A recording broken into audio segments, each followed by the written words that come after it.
आपल्या चॅनलवरती सर्वांचं मनापासून स्वागत आहे। तर आजच्या व्हिडिओमध्ये आपण बघणार आहोत की नवीन बिडाचा तवा हा कसा तयार करायचा। बिडाच्या तव्यावरती तयार केलेले डोसे, उत्तप्पे, घावण हे चवीला अतिशय सुंदर लागतात, अतिशय चविष्ट लागतात।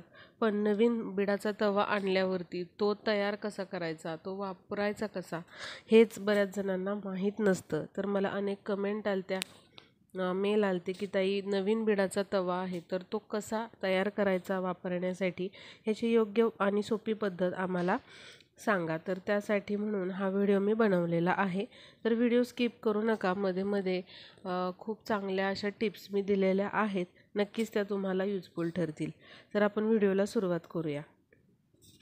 तर अशा पद्धतीने आपल्याला बिडाचा तवा आणायचा आहे।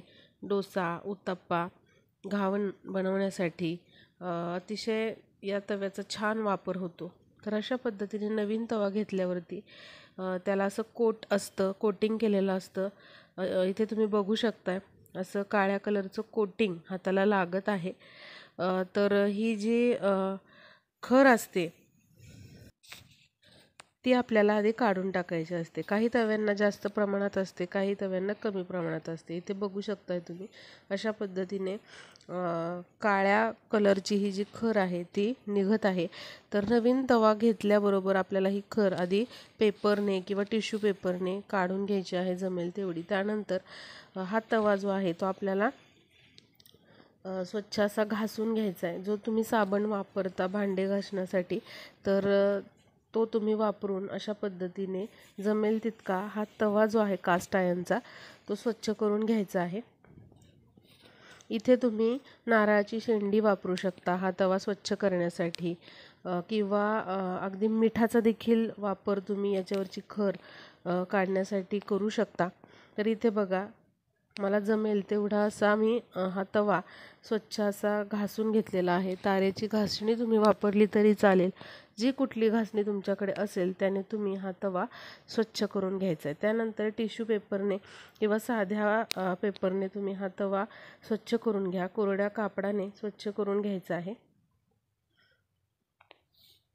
हा तवा तयार करायला काही दिवस लागू शकतात, लगेचच तवा तयार होत नाही। पण एकदा का तवा तयार झाला की तुम्ही वर्षानुवर्ष हा तवा अगदी सहजपणे वापरू शकता।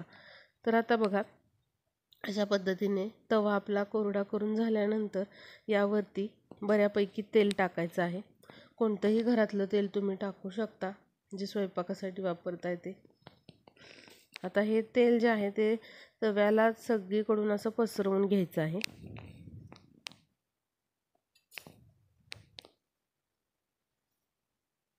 तव्याचे जे साईड्स आहेत त्यांना देखील असं तेल लावून घ्यायचं।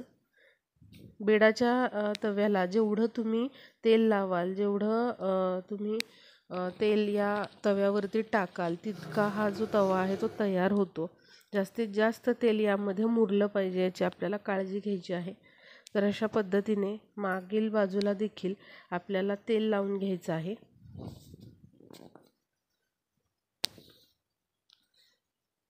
हा तवा तयार करत असताना आपल्याला मध्ये मध्ये चेक करायचं आहे, आणि जर वाटलं की नाही बाबा तयार झाला आहे तर थोडंसं तेल लावून मुरवण्यासाठी ठेवायचं आहे। तर या ठिकाणी बघा असं तेल लावून झालेलं आहे, आणि गॅसवरती जेव्हा तवा ठेवला तेव्हा अजून थोडंसं तेल टाकायचं। बऱ्यापैकी तेल आपल्याला या तव्यावरती टाकायचं आहे, कारण अगदी नवीनच तवा आहे। आता यामध्ये एक मोठा कांदा चिरून घ्या किंवा 2 कांदे घ्या, आणि अशा पद्धतीने आपल्याला तो कांदा चिरून यावरती भाजून घ्यायचा आहे। आता या तव्यावरती कांदा अगदी काळा होईपर्यंत भाजून घ्यायचा आहे।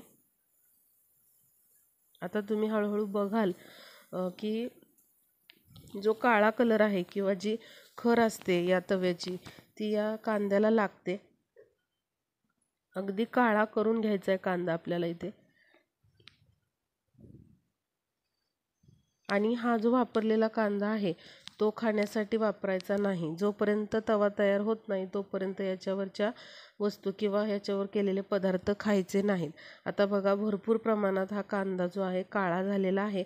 आता एक्सेस प्रमाणातला जो कांदा आहे म्हणजे तो आपण काढून घेणार आहोत।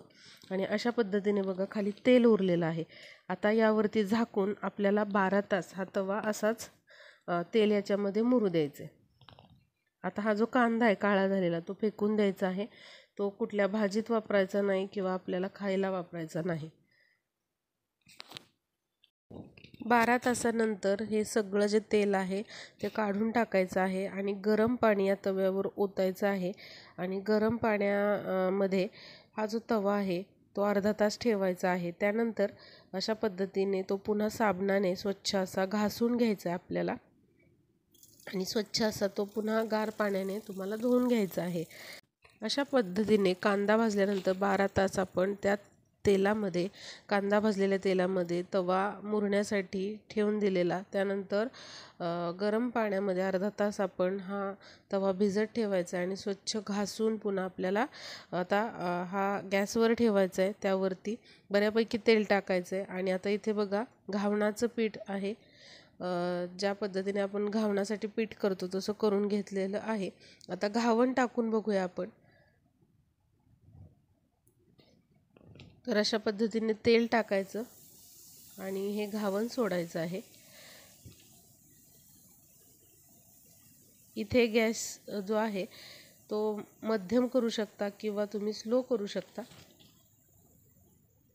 आता इथे बघायचं की हे घावण व्यवस्थित निघत आहे का। जर हे व्यवस्थित निघलं नाही तर इथे बघा हे जरासं तुटलेलं आहे, त्यामुळे अजून आपला तवा तयार झालेला नाही। तर पुन्हा तुम्ही कांदा याच्यावरती भाजून अशाच पद्धतीने त्या तेलामध्ये 12 तास पुन्हा तो तवा मुरत ठेवायचा आणि पुन्हा अशा पद्धतीने गरम पाणी टाकून आपल्याला काय करायचं आहे अर्धा तास तो तवा ठेवायचा आहे आणि स्वच्छ पुन्हा घासून घ्यायचा आहे हा तवा आणि पुन्हा आपल्याला याच्यावरती घावण टाकून बघायचं आहे। जोपर्यंत काळपट भाग त्या घावणाला चिकटून येत आहे तोपर्यंत समजायचं की अजून हा तवा तयार झालेला नाही। किंवा मग तुम्ही कसं ओळखणार तर घावण जे आहे ते तव्याला चिकटून राहत असेल, तसंच ते पटकन निघत नसेल, तुटत असेल तर समजायचं की अजून हा तवा तयार झालेला नाही। मग पुन्हा तुम्ही काय करायचं आहे तर कांदा जो आहे तो भाजून घ्यायचा आहे आणि त्या तेलामध्ये 12 तास हा तवा मुरवत ठेवायचा आहे। कांदा भाजून घ्यायचा आहे तुम्हाला याच्यावरती कमीत कमी 2 वेळा तरी तुम्ही असा कांदा भाजून घ्या आणि तो तवा तेलामध्ये 12 तास मुरवत ठेवा। नक्कीच तुमचा तवा चांगला तयार होईल। तर या ठिकाणी मी 2 वेळा कांदा असा भाजून घेतलेला। तर बघा अशा पद्धतीने आता अजून एक घावण यावरती टाकून बघूयात। गॅस स्लो करा, ज्याप्रमाणे आपण घावण बनवतो त्याप्रमाणे। बघा वरची साईड पूर्ण सुकलेली आहे आणि हे जे घावण आहे ते अगदी सोप्या पद्धतीने निघून आलेला आहे, म्हणजे आपला जो बिडाचा तवा आहे तो इथे तयार आहे। तर अशा पद्धतीने तुम्ही 2-3 घावणं अशी टाकून बघा, पण सुरुवातीला हे जे केलेले घावण आहे ते तुम्ही खायला देऊ नका, ते आपल्याला खायचे नाहीत। आणि ज्या दिवशी तुम्हाला यावरती डोसा, आंबोळी, घावण, उत्तप्पा काय करायचं असेल त्याच्या आदल्या दिवशी थोडंसं तेल लावून या तव्याला प्लास्टिकच्या पिशवीमध्ये तुम्ही ठेवा आणि दुसऱ्या दिवशी याचा वापर तुम्ही घावण, डोसे, उत्तप्पा करण्यासाठी करू शकता। अतिशय छान तयार होतात डोसे, घावण किंवा आंबोळ्या आणि चवीलाही अतिशय टेस्टी लागतात। तर व्हिडिओला जास्तीत जास्त शेअर करा, म्हणजे सर्वांना बिडाचा तवा कसा तयार करायचा, नवीन बिडाचा तवा असेल तर तो कसा वापरायचा, तो कसा रुळवायचा हे कळेल। तर व्हिडिओला जास्तीत जास्त शेअर करा आणि व्हिडिओ आवडला असेल तर लाईक आणि शेअर करायला विसरू नका आणि कमेंटमध्ये तुम्हाला ही पद्धत कशी वाटली नक्की कळवा।